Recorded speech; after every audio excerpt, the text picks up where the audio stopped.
l'intérieur de la combinaison, on dispose de deux poches qui sont ici. Elles ne sont pas zippées, mais on peut y glisser des gels, des barres de gel, etc. De chaque côté, donc il y a une poche intérieure assez grande, mais on ne peut pas y mettre une flasque. La flasque, si on a à la mettre, on la met juste sur le côté comme ça.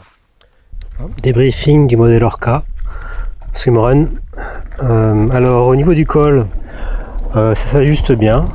C'est un peu plus serré que la Camaro, mais le col s'ajuste bien des deux côtés. Il faut faire attention parce qu'on a deux réglages, un devant et un derrière. Au niveau des jambes, du bras et du tronc, les jambes ont un panneau de 8 mm, donc c'est relativement pour moi assez serré et on sent vraiment qu'on est gainé au niveau des jambes. Donc il y a moins la fluidité qu'on a avec je dirais la Camaro. Les bras sont très bien faits parce qu'on a très peu d'épaisseur au niveau des bras, donc on est relativement libre et on déroule bien. Je suis j'arrive un peu moins à m'étendre de tout mon corps parce que il y a d'autres panneaux de néoprène qui jouent aussi sur l'extension maximale du corps et donc du bras. Au niveau du tronc, il y a des panneaux supplémentaires qui rendent un gainage vraiment efficace.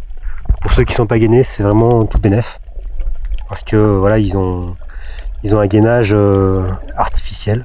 Le zip devant et zip derrière, rien à dire, il s'est très bien pensé. Il y a même un bout de néoprène qui revient par-dessus le zip éclair, qui permet d'avoir une bonne hydrodynamique dans l'eau. Les placements des panneaux sont très bien pensés, on sent qu'il y a eu de la recherche. Au niveau de la protection en course à pied, l'entrejambe est bien protégé, il y a une surépaisseur au niveau des fesses. Ceci dit, pour moi je trouve que je suis assez comprimé dans cette combinaison, notamment au niveau du ventre. Donc pour ceux qui ont l'habitude d'être plus souple en course à pied, on a vraiment l'impression d'être un petit peu contraint à ce niveau-là. Le revers de ça, c'est qu'au niveau flottaison, c'est super génial. On flotte vraiment très très bien. On est vraiment à la surface, on est droit comme un i. Les poches sont deux poches à l'intérieur où l'on peut glisser facilement un gel. Après, au niveau des flasques, etc., on le glisse dans la combinaison et il n'y a pas de souci non plus. Moi, j'aime parfaitement cette combinaison pour effectivement le nombre de rangements qu'on peut faire. La facilité d'accès de la combi zippée est très bien. On peut l'ouvrir, on peut la mettre sur la taille facilement. On peut très bien la remettre assez facilement aussi. C'est très bien pensé. Au niveau de l'esthétique, c'est aussi très réussi avec les logos là où il faut et je trouve qu'on a vraiment fière allure là-dedans. Le temps d'enfilage en haut et en bas, très très bien aussi. On se prend pas la tête. Et voilà, donc c'est pour moi une très bonne combinaison pour les triathlètes.